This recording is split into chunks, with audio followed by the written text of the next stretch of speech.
Iran ने 48 घंटे का युद्ध लड़ने की पूरी तैयारी कर ली है। 48 घंटे में ईरान 200 मिसाइल फायर करना चाहता है। 48 घंटे में ही ईरान अब इजराइल को पूरी तरह खत्म करना चाहता है। ईरान ने इस युद्ध के लिए एक बड़ी तैयारी की है। इस तैयारी का वीडियो जब से इजराइल पहुंचा है तब से नेतन्याहू के सभी कमांडर बैकफुट पर नजर आ रहे हैं।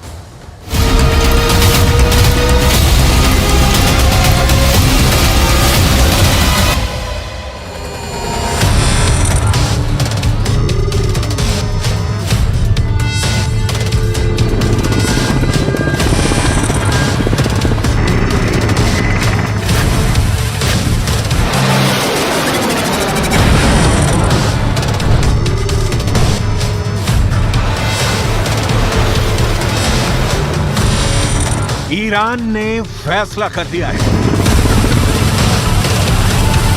ईरान ने ताकत की नुमाइश शुरू कर दी है।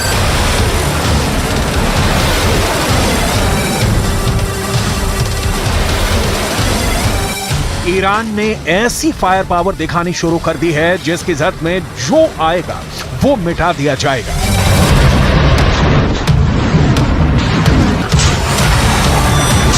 ईरान बताना चाहता है कि इजराइल से वो टक्कर लेने के लिए तैयार है, लेकिन क्या वाकई ऐसा है कि ईरान अब इजराइल से युद्ध करना चाहता है? क्योंकि गाजा से युद्ध निकलकर बाहर फैला तो खतरा तीसरे विश्व युद्ध का जताया जा रहा है, जिसकी आग में पूरी दुनिया जलेगी।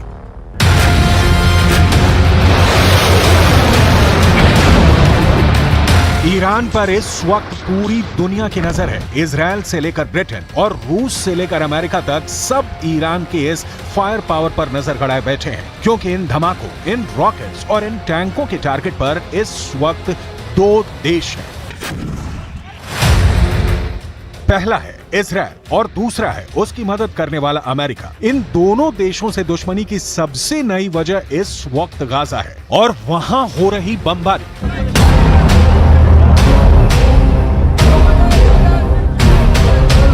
गाजा में इजराइल की बमबारी की वजह से 8,000 से ज्यादा लोग मारे जा चुके हैं। कब्रिस्तान नहीं बचे हैं। लोगों को एक साथ दफनाया जा रहा है। गाजा की हजारों इमारतें इजराइल के बम से तबाह हो चुकी हैं।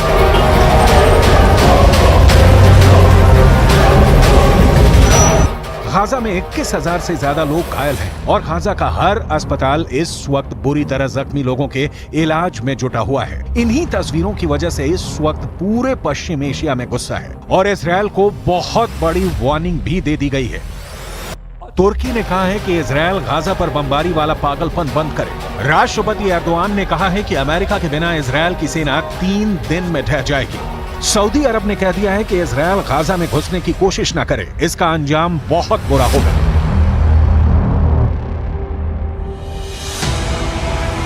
ईरान की तरफ से सबसे सख्त बात कही गई है। राष्ट्रपति रईसी ने ऐलान कर दिया है कि इजराइल की हुकूमत गिरने वाली है। कुल मिलाकर एक बात साफ है कि इजराइल गाजा पर नॉन स्टॉप बमबारी की वजह से पूरे पश्चिम एशिया में घिर चुका है। ईरान और सऊदी अरब की तरफ से तल्ख बातों के बाद अब तुर्की भी इजराइल के खिलाफ उतर चुका है। सवाल है कि क्या ये तीनों देश इजराइल के खिलाफ एक्शन को लेकर वाकई गंभीर हैं या फिर ये सिर्फ एक गीदड़ भभकी है?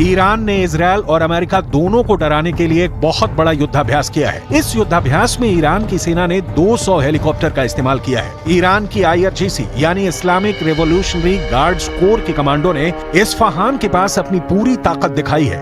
इतने हेलीकॉप्टर एक साथ लॉन्च करने का मतलब युद्ध ही होता है। इसमें ईरान के कोबरा हेलीकॉप्टर भी शामिल हुए, यानी मैसेज साफ है। ईरान बताना चाहता है कि अपनी तरफ बढ़ती सेनाओं के खिलाफ कमांडो ऑपरेशन शुरू करेगा। 200 हेलीकॉप्टर के साथ ईरान अपनी क्विक रिएक्शन फोर्स का प्रदर्शन कर रहा है, क्योंकि अब नए जमाने की युद्ध में तेजी से हुई कार्रवाई ही निर्णायक साबित होती है। एक बड़ी कमांडो टीम को कैसे दुश्मन के इलाके में उतारना है ये भी दिखाया गया। अमेरिका में बने C-130 हरक्युलिस विमान के जरिए कमांडोज को कैसे दुश्मन के इलाके में भेजना है इसकी भी तैयारी दिखाई गई। लेकिन सबसे खतरनाक मैसेज ईरान की ड्रोन पावर है। यूक्रेन में शाहिद ड्रोन की कयामत वाली कार्रवाई के बाद अब ईरान कॉम्बैट ड्रोन में सुपर पावर बन चुका है। ड्रोन से मिसाइल कैसे फायर करनी है, दुश्मन पर कैसे पिन पॉइंट अटैक करना है, ये भी ईरान के इस युद्धाभ्यास में दिखाया गया। इसके बाद बारी आई है टैक्टिकल मिसाइल, यानी छोटी दूरी पर दुश्मन के टुकड़े पर कैसे सटीक हमला करके हाहाकार मचाना है। ईरान इसका भी एक्सपर्ट बन चुका है। ये सब हथियारों को इजराइल के बॉर्डर तक ले जाना ईरान के लिए आसान नहीं, लेकिन एक तरह से ये युद्धाभ्यास करके ईरान अपने दुश्मनों को बता रहा है कि अगर उसे अपनी जमीन पर युद्ध लड़ना पड़ा तो मुंह तोड़ जवाब मिलेगा। वैसे ईरान बार बार कह चुका है कि गाजा में इजराइल का ग्राउंड ऑपरेशन हुआ तो इसका मतलब युद्ध होगा और तब उसे रोकने वाली कोई ताकत नहीं बचेगी। जमीन नुक्ते कुव्वत फिलिस्तीनी हास्त, अगर बियायंद तबदील ख़वाहंद। ईरान के तेवर देखकर नेतन्याहू की तरफ से एक ऐसा बयान आया है जिसकी पूरी दुनिया में चर्चा हो रही है। नेतन्याहू ने कहा है कि 7 अक्टूबर को हुए हमास के हमले के पीछे ईरान है। इस बारे में वो पुख्ता तौर पर नहीं कह सकते। देखा जाए तो एक तरह से नेतन्याहू ने ईरान को क्लीन चिट दे दी है। איראן תומכת בחמאס. אני חושב שזה 90% בערך מהתקציב הצבאי של חמאס בא מאיראן. היא מממנת, היא מארגנת, היא מנחה, היא מדריכה. אני לא יכול להגיד לך בהכרח שבפעולה הספציפית הזאת, ברגע הספציפית הזה, הם היו שותפים למיקרו-תכנון. אבל זה שהם מגבים את מכונת המלחמה של החמאס, הם מקיימים אותה. בלי הפיגומים האלה אין חמאס, כמו שאין חיזבאללה. सवाल ये भी उठता है कि ईरान से युद्ध को लेकर क्या इजराइल बैकफुट पर आ चुका है और वो ईरान से ये भी कहना चाहता है कि वो भी गाजा से दूर रहे।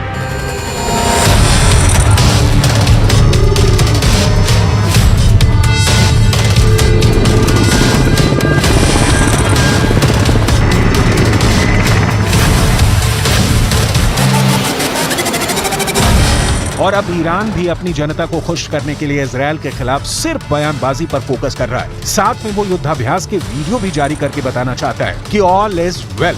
ऐसे में सवाल है कि जब ईरान के लिए ये हथियार इजराइल के बॉर्डर तक पहुंचाना आसान नहीं, तो फिर गाजा को कौन बचाएगा?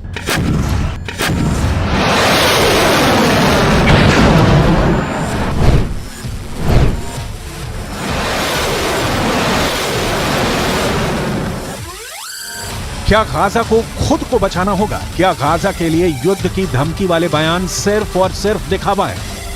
ये सवाल इसलिए क्योंकि इजराइल की सेना ने रात के दौरान चलाए गए ऑपरेशन के दौरान गाजा में कार्रवाई की है। हालांकि उसे शुरुआती झटकों के बाद समझ में आ गया कि गाजा में टिक कर ऑपरेशन करना उसके लिए आसान नहीं होगा।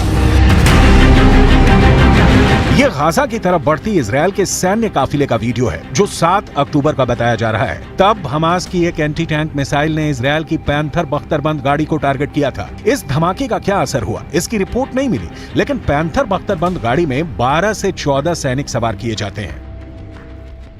गाही अमलियात